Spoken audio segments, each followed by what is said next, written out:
रात काली थी, बादल आसमान को ढके हुए थे। हवा में अजीब सी ठंडक और सन्नाटा था।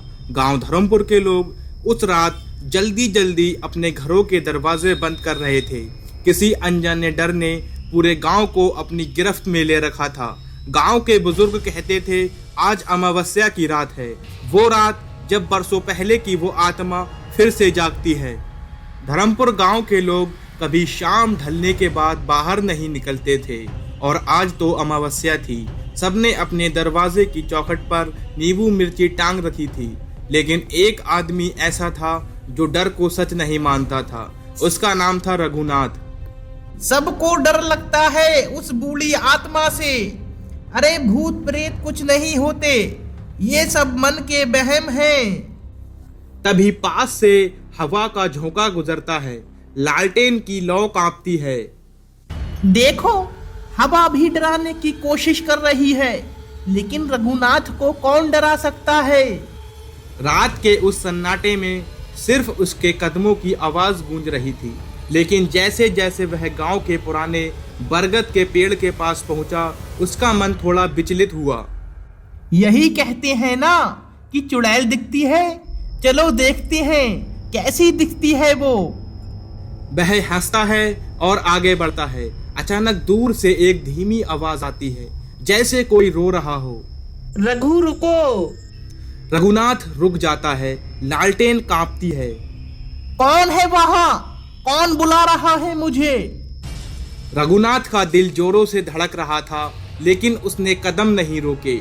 उसने लालटेन ऊंची की और तभी पेड़ के पीछे एक साया सा हिला। कौन है वहां? निकलो, सामने आओ। अचानक एक बूढ़ी औरत की आकृति पेड़ के पीछे से निकलती है। फटे कपड़े, सफेद बाल और आंखों में अजीब सी चमक। रघु, तू क्यों आया है यहाँ इस वक्त? तुम कौन हो?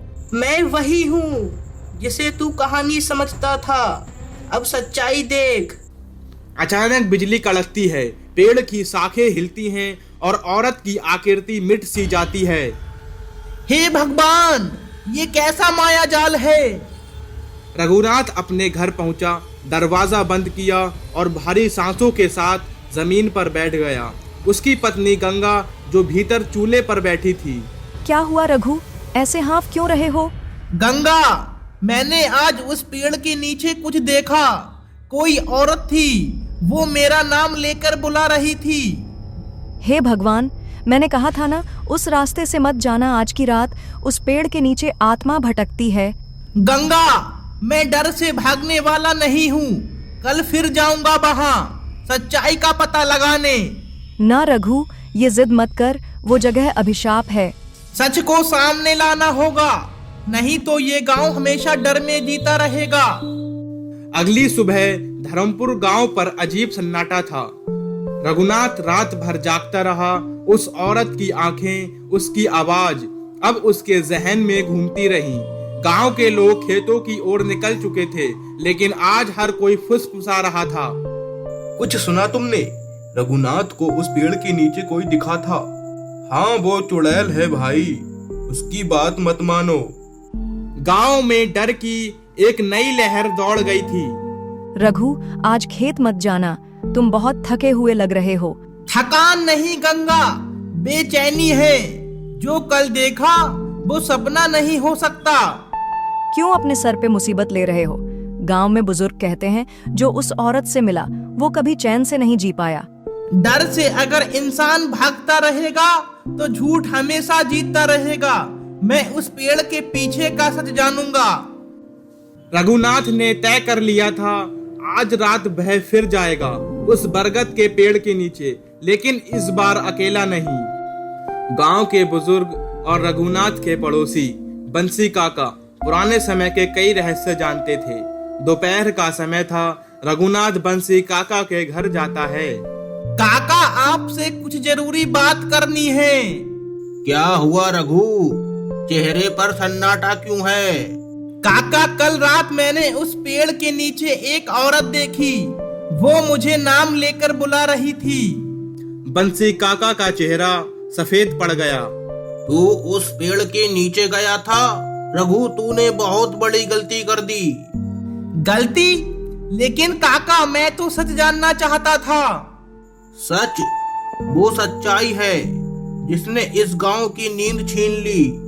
बरसों पहले की बात है, जब इस गांव में सीता नाम की एक औरत रहती थी। सीता बहुत नेक औरत थी, विधवा थी, लेकिन सबकी मदद करती थी। एक दिन गांव के जमींदार के घर चोरी हुई। लोगों ने झूठा इल्जाम उसी सीता पर लगा दिया। भीड़ ने बिना सुने उसे उसी बरगद के पेड़ के नीचे बांधकर पीटा। वो चिल्लाती रही, मैं निर्दोष हूँ, मैं निर्दोष हूँ, पर किसी ने नहीं सुनी और उसी पेड़ के नीचे प्राण त्याग दिए। उस दिन से हर अमावस्या की रात उसकी आत्मा वहीं भटकती है। वो न्याय मांग रही है जो कभी नहीं मिला। मतलब वो औरत कोई चुड़ैल नहीं, बल्कि एक पीड़ित आत्मा है। हाँ बेटा, लेकिन जिसने भी सच्चाई जानने की कोशिश की, उसने उसकी पीड़ा को महसूस किया और डरकर भाग गया। मैं नहीं भागूंगा काका, मैं उसे न्याय दिलाऊंगा। रात उतरी तो आसमान फिर घिरा हुआ था। रघुनाथ ने लालटेन उठाई, माथे पर तिलक लगाया और गंगा से कहा, अगर मैं लौटकर ना आऊं तो डरना मत गंगा, मैं कुछ अधूरा काम पूरा करने जा रहा हूँ। रघु, भगवान के लिए मत जाओ।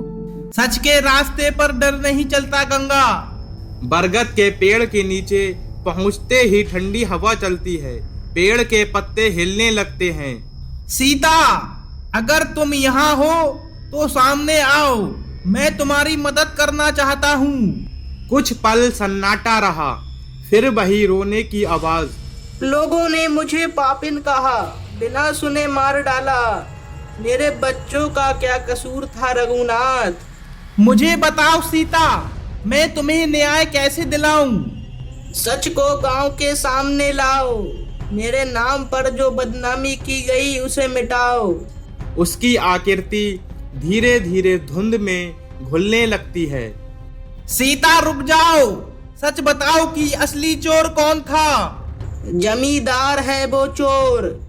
बिजली चमकती है और आत्मा अचानक गायब हो जाती है।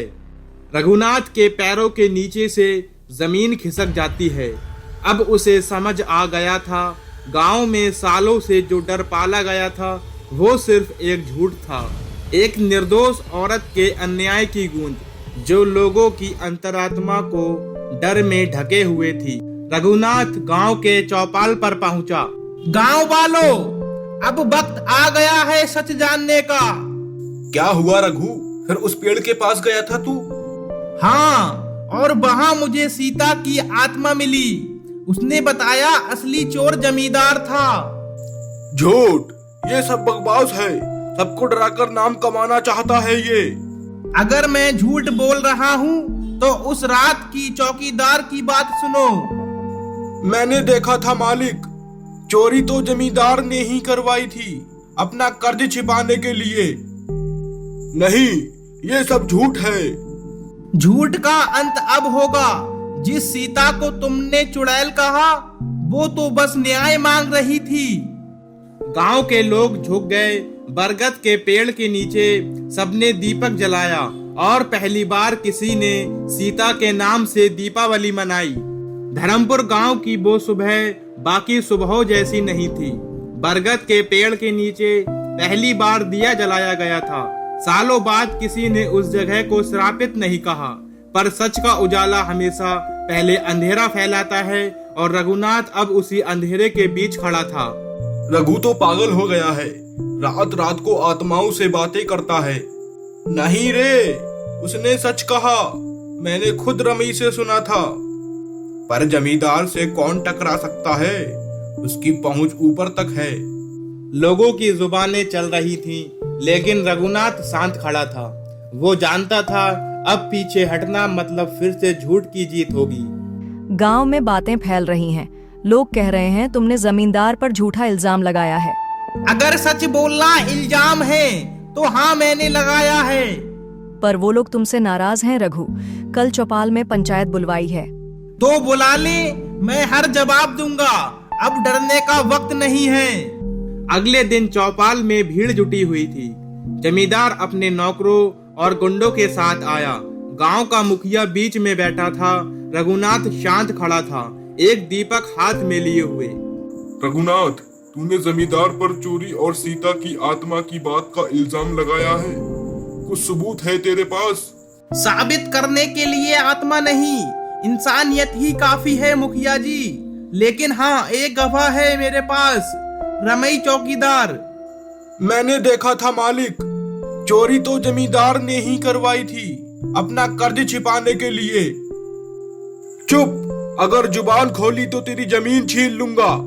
डर इसी से तो सच मरता है, डर का अंत होना चाहिए। रघुनाथ ने दीपक उठाकर सबके सामने रखा। ये दीपक सीता की आत्मा का प्रतीक है। इस आग के सामने झूठ बोलने वाला कभी चैन से नहीं जी पाएगा। ये सब नाटक है। सीता मर चुकी है, अब उसका नाम लेकर मेरी बदनामी कर रहा है। सीता मर गई, लेकिन सच नहीं मरा। अचानक तेज हवा चलती है। चौपाल में दीपक बुझने लगता है। फिर जैसे किसी अदृश्य शक्ति ने लौ को संभाल लिया हो, वो फिर से जल उठता है। नहीं, ये संयोग है। नहीं मालिक, अब मैं नहीं डरूंगा। चोरी तूने ही करवाई थी, मैं तेरे साथ था, लेकिन डर के मारे चुप रहा। फिर लोगों की आवाजें उठती हैं। जमींदार दोषी है, सीता बेगुनाह थी।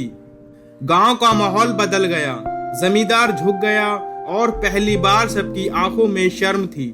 मुखिया ने आदेश दिया, बरगद के नीचे हमेशा एक दिया जलेगा और सीता की याद में हर साल वहाँ दीपावली मनाई जाएगी। बरगद के नीचे छोटा सा दिया जल रहा था। गांव के बच्चे अब वहां खेलने आते थे। वो जगह जो कभी डर का प्रतीक थी, अब शांति और सच्चाई की निशानी बन गई थी। देखो रघु, अब लोग उस जगह से नहीं डरते। डर झूठ का होता है गंगा, जब सच जीतता है तो डर खुद मिट जाता है।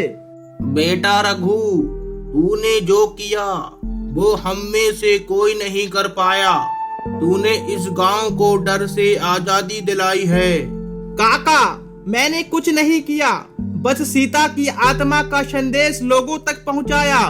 सीता की आत्मा अब चैन से होगी। कुछ हफ्तों बाद फिर अमावस्या आई।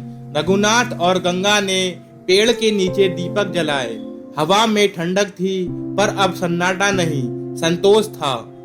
अब डर नहीं लगता उस रात से। नहीं गंगा, अब वो डरावनी रात सीता की रात बन चुकी है। वो न्याय की रात है। धर्मपुर गांव में अब कोई दरवाजा डर से बंद नहीं होता था। रघुनाथ ने यह साबित कर दिया था कि भूत असल में इंसान के भीतर के झूठ और डर में है, और सच्चाई ही सबसे बड़ा देवता है। बरगद का पेड़ अब धर्मपुर गांव की पहचान बन चुका था। जो पेड़ कभी डर की निशानी था, आज उसके नीचे हर दीपावली और हर अमावस्या को लोग दीप जलाते थे।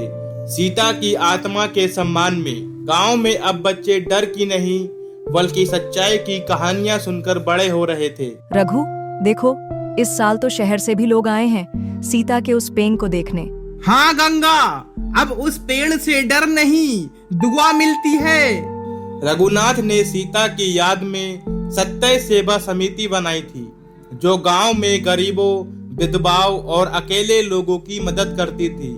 लोग अब उसे रघुनाथ भैया कहकर पुकारते थे। रघु भैया, ये बताओ, वो सीता दीदी सच में भूत थी क्या? नहीं बेटा, वो भूत नहीं थी, वो तो इंसान थी। लेकिन उसके साथ जो अन्याय हुआ, वही उसकी आत्मा को भटका रहा था। तो फिर भूत होते हैं क्या? भूत होते हैं हमारे अंदर। जब हम झूठ बोलते हैं, किसी का हक छीनते हैं, किसी की सच्चाई दबाते हैं, तब हमारा डर ही भूत बन जाता है।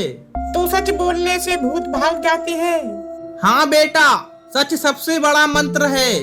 छोटू के उस मासूम से सवाल ने रघुनाथ को सोच में डाल दिया। उसे याद आया वो पहली रात जब वो पेड़ के नीचे गया था। कैसे उसका साहस और उसकी ईमानदारी ने पूरे गांव की किस्मत बदल दी।